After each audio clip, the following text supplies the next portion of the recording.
What did you say your name was again? Hi, Mr. Morgan. My name is Carl Wheezer. Hi, how are you?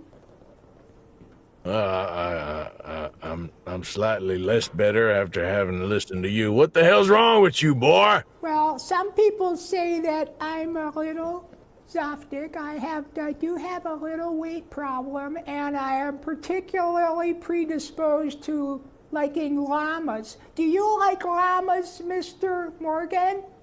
Well, they taste pretty good the few times I've had them. Anyways, you owe me money, son. I do. Wait a minute. Hold it. Hold the phone.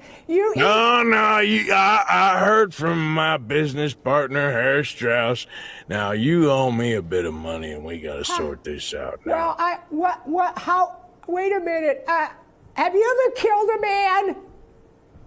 Well, maybe I did, and maybe I didn't. That's for you to find out soon enough, son. Now, do you have the money or not? Well, I don't know how much you need, Arthur. Mr. Morgan, how much money? It's gonna be a nickel, son, a nickel of your goddamn life, boy. Oh, well, okay. I've got a nickel in my pocket, and I'm really glad to see you.